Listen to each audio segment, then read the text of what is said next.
இப்ப கைது செய்யப்பட்டு தடுத்து வைக்கப்பட்டிருக்கிற இந்த சுரேஷ் சால சித்திரவதை செய்யப்பட்டு அந்த காணொளிகள் புலம்பெயர் தமிழர்களுக்கு அனுப்பப்பட்டிருக்கிறார்.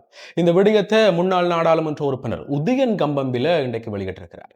என்ன சொல்லியிருக்கிறார் என்று சொன்னா, இப்ப இந்த சுரேஷ் சால தடுத்து வைக்கப்பட்டு விசாரணைகள்ல அவர் சித்திரவதை செய்யப்பட்ட சிசிடிவி காணொளி புலம்பெயர் புலி அமைப்புகளுக்கு விற்கப்பட்டிருக்குது. அதுவும் அதிகமான பணத்துக்கு விற்கப்பட்டிருக்குது. அதை உறுதிப்படுத்தக்கூடிய பல ஆதாரங்கள் எங்கள்கிட்ட இருக்குது என்று சொல்லி இந்த உதயன் கம்பம்பில ஒரு புதிய புரளியை உருவாக்கி இருக்கிறார். உண்மையிலேயே இந்த விடயம் இன்றைக்கு சிங்கள மக்கள் மத்தியில மிகுந்த சர்ச்சைகளை ஏற்படுத்தி இருக்குது. சொல்ல போனா சமூக வலைத்தளங்கள்ல அரசுக்கு எதிரான பதிவுகளே இடப்பட்டு கொண்டிருக்குது. இப்ப இந்த கைது செய்யப்பட்டிருக்கிற சுரேஷ் சாலவை காப்பாற்றுறதுக்காக பலதரப்பட்ட நபர்களால பல முயற்சிகள் இடம்பெற்றுக் கொண்டிருக்குது.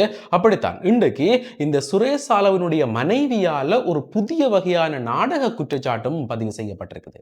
என்ன செய்திருக்கிறார் என்று சொன்னா, இந்த சாட்சிகளை பாதுகாக்கக்கூடிய தேசிய அதிகார சபையில ஒரு புதிய புகாரை சமர்ப்பித்திருக்கிறார்.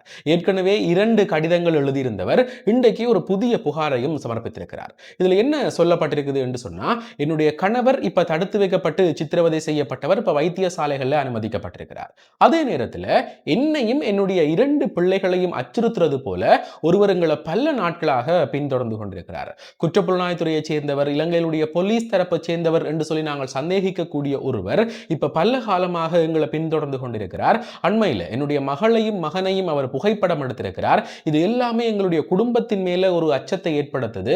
என்னுடைய கணவர் சுரேஷ் சால இந்த நாட்டையே பாதுகாத்திருக்கக்கூடியவர், அப்படிப்பட்டவருடைய குடும்பத்துக்கே இப்ப பாதுகாப்பு இல்லாமல் இருக்குது என்று சொல்லி ஒரு புதிய அனுதாபலையை தேடுற முயற்சியில ஈடுபட்டிருக்கிறார். இந்த விடயம் இன்றைக்கு மஹிந்த தரப்பால பல ஊடகங்கள்ல வெளியிடப்பட்டு இந்த சுரேஷ் சாலவை காப்பாற்றுறதுக்காக மக்களை வீதிக்கு கொண்டு வர்ற ஒரு முயற்சி ஆரம்பிக்கப்பட்டிருக்குது.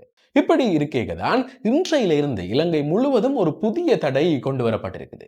இதை பலர் எதிர்பார்த்திருப்பீங்கள், பலருக்கு இது அதிர்ச்சியாக இருக்கும். என்ன சொல்லப்பட்டிருக்குது என்று சொன்னா, இப்ப வெளியாகிற இந்த காப்போத்தா உயர்தர காப்போத்தா சாதாரண தர முடிவுகளை வச்சுக்கொண்டு இனி அவற்றை விளம்பர பொருளாக நாங்கள் பாவிக்க முடியாது. அதாவது என்னுடைய மாணவன் இலங்கை ரீதியில 1ஆம் இடம் வந்து விட்டான், என்னுடைய மாணவனுக்கு 3 ஏ சித்திகள் கிடைத்திருக்குது, இவர் என்னட்ட தான் படித்தவர் என்று சொல்லி ஆசிரியர்களோ இல்ல தனியார் கல்வி நிலையங்களோ விளம்பரம் செய்ய முடியாது.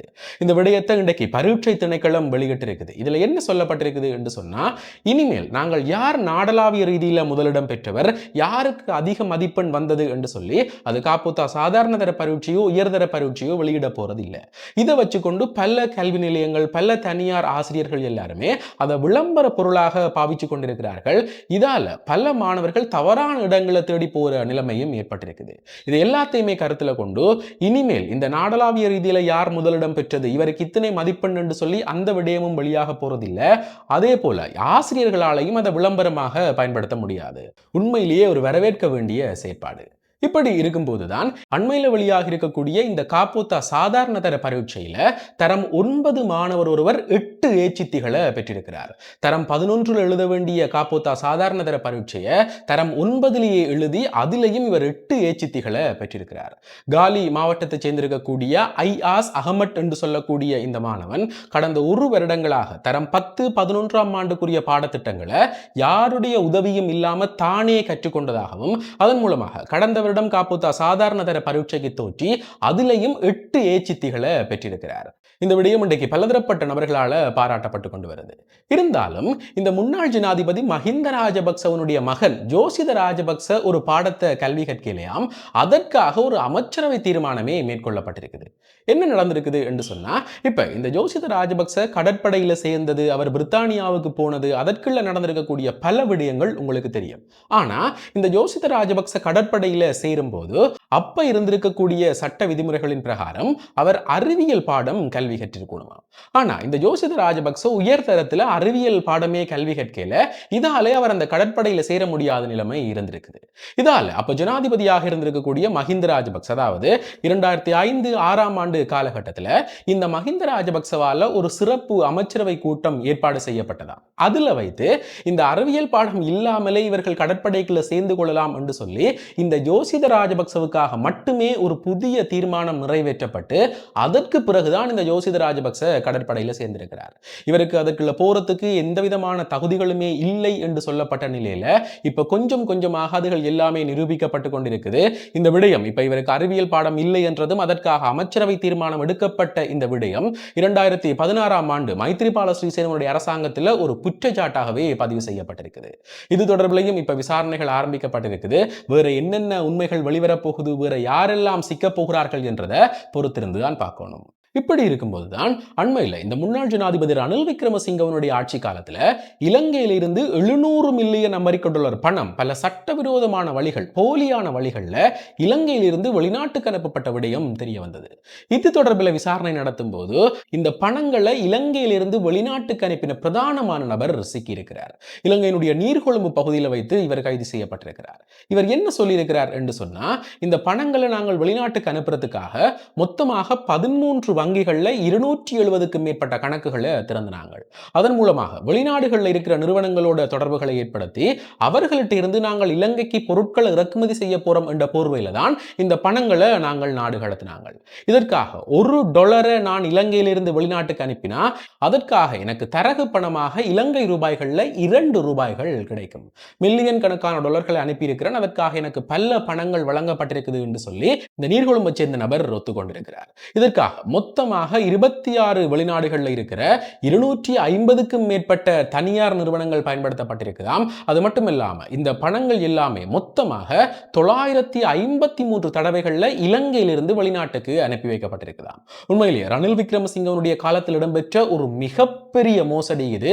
இது தொடர்பில் இப்ப மேலதிகமான விசாரணைகள் ஆரம்பிக்கப்பட்டிருக்குது. என்னென்னு சொன்னா, இப்படி ஒரு பெரிய அளவு பணம் இலங்கையிலிருந்து வெளியில போகுது என்று சொன்னா அதற்கு அந்த வங்கியினுடைய அதிகாரிகள், அதற்கு மேல்மட்டத்தில் இருக்கக்கூடிய அரசியல் தரப்புகள் என்று சொல்லி இந்த விடயங்கள் சாத்தியம் இல்லாம இது இடம்பெறாது. சொல்லப்போனா அண்மையில நாங்கள் பார்த்த இந்த NDB வங்கியில் இடம்பெற்ற 13 பில்லியன் ரூபாய் மோசடி பணமும் இதே நபர் மூலம் தான் வெளிநாட்டுக்கு கடத்தப்பட்டிருக்குது.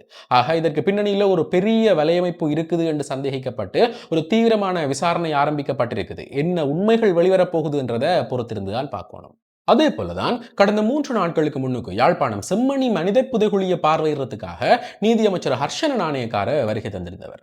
அதுல வச்சு என்ன சொல்லியிருக்கிறார் என்று சொன்னா, இந்த செம்மணி மனித புதைகுழி விவகாரம் வெளியில தெரிய வந்தது, இப்ப விசாரணைகள் மேற்கொள்றது எல்லாமே இந்த முன்னாள் ராணுவ சிப்பாய் சோமரத்ன ராஜபக்ச வழங்கின வாக்குமூலத்துல தான். ஆனா அவர் இப்ப என்ன சொல்றாராம் என்று சொன்னா, இந்த செம்மணி மனித புதைகுழிக்கு என்னால நேர்ல வருகை தர முடியாது, அங்க அடையாளம் காட்ட முடியாது, அதே நேரம் இதற்கு பின்னணியில் இருக்கிற விடயங்களையும் என்னால சொல்ல முடியாது. அப்படி நான் சொல்லணும், அங்க வந்து அடையாளம் காட்டணும் என்று சொன்னா என்ன நீங்கள் பொது மன்னிப்புல விடுதலை செய்யணும். இந்த நிபந்தனைக்கு நீங்கள் ஒத்துக்கொண்டா மட்டும்தான் நான் செம்மணிக்கு வருவன், அங்க நடந்த விடயங்களை சொல்லுவன் என்று சொல்லி ஒரு புதிய பெரிய நிபந்தனையை விதித்திருக்கிறார். இந்த விடயம் இந்த விசாரணைகள்ல இப்ப பெரிய இடையூறை ஏற்படுத்தி இருக்குது. ஒரு கைதி நிபந்தனை விதித்திருக்கிறதால அவர் எண்ணி சொல்ல போற எல்லா விடயங்களையுமே நாங்கள் எப்படி உண்மை என்று நம்புறது, இதால இது தொடர்பில் நாங்கள் ஒரு விரிவான ஆலோசனையை நடத்தணும் என்று சொல்லி இந்த நீதியமைச்சர் ஹர்ஷன நாணயக்கார சொல்லியிருக்கிறார்.